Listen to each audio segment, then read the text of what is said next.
Salah satu rangkaian investigasi kecelakaan yang paling utama adalah menentukan penyebab kecelakaan. Mengapa ini saya sebut sebagai yang utama? Karena langkah ini sangat menentukan bagaimana kita bisa belajar dari kecelakaan yang terjadi, dan juga seberapa jauh kita mau memperbaiki hal-hal yang berkontribusi pada terjadinya kecelakaan tersebut. Dalam menentukan penyebab kecelakaan yang terjadi, kita bisa memilih mau mencari penyebab yang dangkal atau mau menggali penyebab sampai memperbaiki kegagalan sistematik yang mungkin sudah berlangsung lama. Pada video kali ini, kita akan membahas mengenai menentukan penyebab kecelakaan dalam proses investigasi kecelakaan.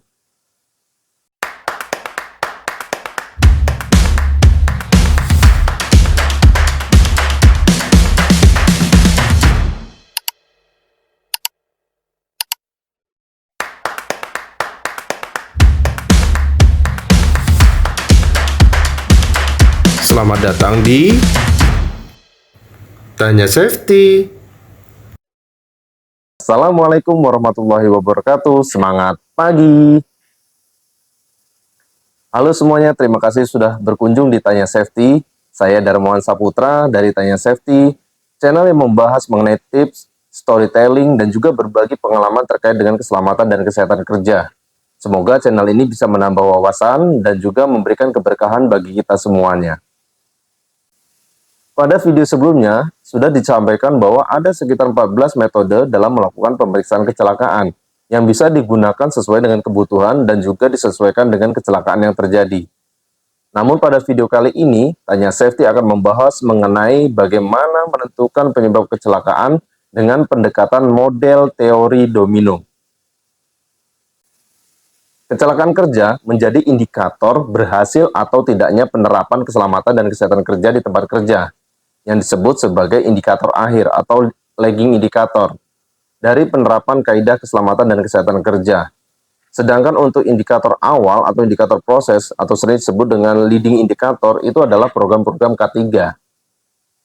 Tingginya jumlah kecelakaan di tempat kerja itu mengindikasikan kurang memadainya penerapan kaidah keselamatan dan kesehatan kerja, sehingga perlu dilakukan pemeriksaan kecelakaan untuk mengetahui penyebabnya dan sebagai bahan untuk melakukan perbaikan. Alasan saya memilih teori domino untuk dibahas karena setiap kali mengikuti pelatihan investigasi kecelakaan, sepertinya yang digunakan adalah teori domino. Dan juga di tempat kerja, itu yang paling banyak digunakan adalah teori domino dengan disandingkan dengan escape. Sekarang kita bahas mengenai asal mula teori domino.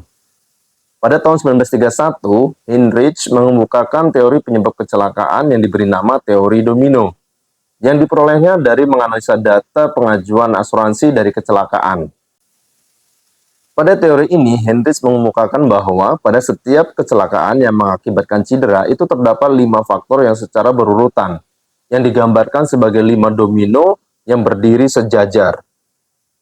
Kelima faktor yang diungkapkan Heinrich adalah yang pertama, faktor lingkungan atau keturunan. Yang kedua, adanya kesalahan pekerja. Yang ketiga, itu tindakan tidak aman atau tindakan tidak selamat. Ini bisa berupa bahaya fisik maupun bahaya mekanik. Kemudian yang keempat, itu kecelakaan. Dan yang kelima, terjadilah cedera. Heinrich sendiri beranggapan bahwa kecelakaan itu sebenarnya bisa dicegah kalau kita bisa menghilangkan 2 faktor, yaitu unsafe action dan juga unsafe condition. Atau dengan kata lain, dengan cara mengendalikan situasinya atau think problem, dan masalah manusianya atau people problem. Pendekatan yang dikemukakan Heinrich ini tentu memiliki kekurangan dan juga kelebihan. Apa saja itu? Kita bahas dari kelebihannya dulu. Kelebihan dari teori domino yang dikemukakan oleh Heinrich adalah yang pertama, simple dalam aplikasi di lapangan. Yang kedua, kesalahan difokuskan pada pekerja. Sehingga kita tahu sendiri bahwa ketika kesalahan difokuskan kepada pekerja, tindakan perbaikannya cukup mudah. Anda tahu sendiri. Kemudian yang ketiga, membuat seseorang yang menggunakan metode ini terlihat bagus karena terstruktur. Selain kelebihan, tentu teori domino yang dikemukakan oleh Heinrich memiliki kekurangan. Kekurangannya yaitu yang pertama, terlalu menekankan pada kesalahan manusia.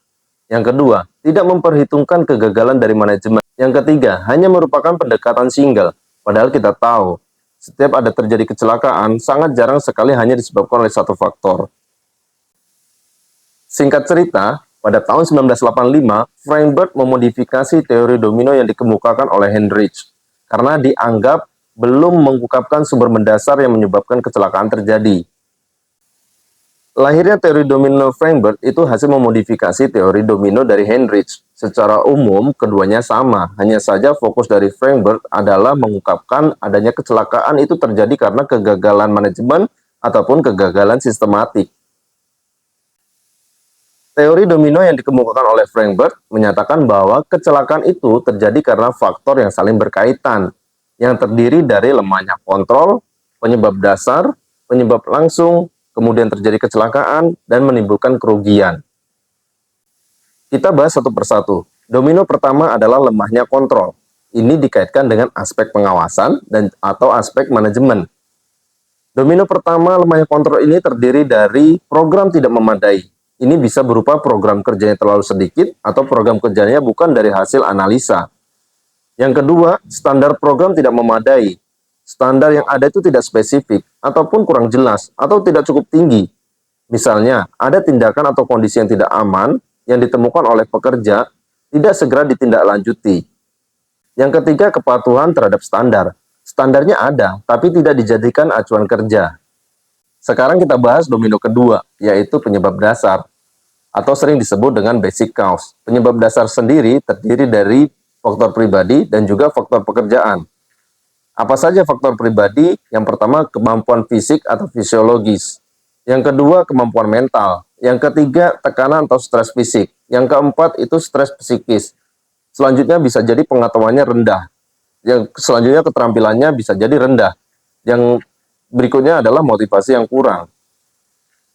Kemudian dari faktor pekerjaan. Faktor pekerjaan terdiri dari apa saja? Bisa dari kurangnya pengawasan atau supervisi, ataupun desain perencanaan tidak memadai. Spesifikasi pembelian juga tidak memadai. Pemeliharaan peralatan itu tidak dilakukan dengan baik. Perkakas ataupun peralatan material tidak memadai, termasuk standar kerjanya. Terus kemudian domino ketiga, yaitu penyebab langsung, atau sering disebut dengan immediate cause. Penyebab langsung itu terdiri dari tindakan tidak aman dan juga kondisi tidak aman. Contoh dari tindakan tidak aman seperti mengoperasikan alat yang bukan wewenangnya, mengoperasikan dalam kecepatan yang salah, tidak memakai alat pelindung diri, dan lain sebagainya. Kemudian kondisi tidak aman, itu contohnya seperti pelindung atau pengaman alat tidak memadai, alat atau material itu tidak memadai, alat pelindung diri tidak memadai ataupun tidak layak, kemudian adanya sistem peringatan yang tidak memadai, dan juga housekeeping yang buruk. Kita sudah membahas domino pertama, kedua, dan ketiga. Ketika domino pertama terjadi, kedua terjadi, ketiga terjadi, itu akan berdampak pada domino keempat, yaitu terjadinya kecelakaan atau kontak. Bentuknya apa saja? Bentuknya yaitu bisa menabrak sesuatu, ditabrak oleh, atau jatuh pada level yang lebih rendah, bisa jadi kejatuhan benda, terperangkap dalam, ataupun tersangkut pada benda. Bisa juga kontak dengan temperatur yang ekstrim, radiasi, aliran listrik, ataupun suara yang terlalu berlebihan. Nah, kemudian setelah kecelakaan terjadi, tentu timbullah kerugian, yaitu di domino ke-5. Kerugian ini bisa berupa biaya langsung ataupun biaya tidak langsung. Ini sering digambarkan dengan teori gunung es, di mana biaya langsung itu jauh lebih sedikit jika dibandingkan dengan biaya tidak langsung. Biaya langsung apa saja? Bisa pengobatan pekerja, santunan untuk pekerja, atau keluarga pekerja. Kalau biaya tidak langsung, ya contohnya bisa juga biaya kerusakan peralatan, terhentinya operasional, ataupun gaji pekerja yang mengalami kecelakaan masih dibayarkan, terhentinya pekerja karena melakukan investigasi, dan lain sebagainya. Nah, kita kan sudah tahu bahwa ada 5 domino yang disampaikan oleh Frank Bird pada model teori dominonya, yang terdiri dari kurangnya kontrol. Yang kedua, penyebab dasar. Yang ketiga, penyebab langsung. Yang keempat, terjadi kecelakaan sehingga menyebabkan kerugian. Sekarang, bagaimana dengan proses investigasi dan cara menentukan penyebabnya? Untuk menentukan penyebabnya, kita mulai dari domino yang terakhir, yaitu domino kelima atau kerugian. Setelah kerugian, kita runut ke depannya, yaitu domino keempat, yaitu kecelakaan. Kemudian kita runut ke domino ketiga, yaitu penyebab langsung. Kita runut lagi ke domino kedua, yaitu penyebab dasar. Dan kita runut lagi ke domino satu, yaitu lemahnya kontrol. Secara logika seperti ini. Ketika terjadi kerugian, maka penyebab kerugian itu apa? Terjadinya kontak ataupun kecelakaan. Kecelakaan ini disebabkan oleh apa? Disebabkan oleh penyebab langsung, yaitu tindakan tidak aman dan juga kondisi tidak aman. Ketika kondisi tidak aman dan tindakan tidak aman sudah ditentukan dari hasil investigasi, maka kita harus melihat kira-kira penyebabnya apa di penyebab dasar yang mendorong tindakan tidak aman dan juga kondisi tidak aman. Itu bisa dilihat dari penyebab dasar, yaitu faktor pribadi dan juga faktor pekerjaan. Kemudian kita tarik lagi, kenapa faktor pribadi itu muncul dan faktor pekerjaan itu muncul? Karena adanya lemahnya kontrol. Seperti itu logika berpikirnya. Jadi kita tadi sudah melihat bahwasannya urutannya dari kurangnya kendali manajemen, menyebabkan penyebab dasar, terjadilah penyebab langsung, kemudian kecelakaan dan kerugian. Tapi ketika kita menentukan penyebab ataupun melakukan investigasi, itu dimulai dari belakang. Yaitu adanya kerugian disebabkan karena kecelakaan, kecelakaan disebabkan oleh penyebab langsung disebabkan oleh penyebab dasar, kemudian penyebab dasar disebabkan oleh kurangnya kendali. Selanjutnya, bagaimana kita menentukan rekomendasi perbaikan dari hasil investigasi kecelakaan yang sudah kita lakukan? Rekomendasi perbaikan dari hasil investigasi yang dilakukan itu harus bisa menjawab ataupun memperbaiki faktor-faktor yang berkontribusi, baik itu penyebab langsung maupun penyebab dasar dan juga kurangnya kendali. Oke, cukup sekian pembahasan mengenai model penyebab kecelakaan dengan pendekatan teori domino. Untuk dapat mahir dalam melakukan pemeriksaan kecelakaan dan menentukan penyebabnya, tentu sahabat safety harus belajar melakukan investigasi kecelakaan. Tidak harus terjadi kecelakaan di tempat kerja Anda, tapi Anda juga bisa belajar simulasi kasus kecelakaan. Agar channel ini terus memberikan manfaat, silakan like, komen, dan subscribe. Bagikan link video ini ke sosial media Anda untuk memberikan manfaat yang lebih luas. Oh ya, atau kami buatkan video bagaimana cara melakukan investigasi kecelakaan.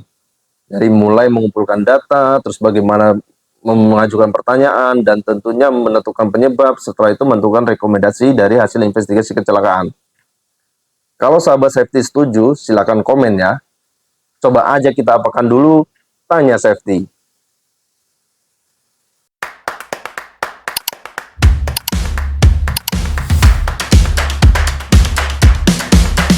Terima kasih sudah menonton video kami di Tanya Safety.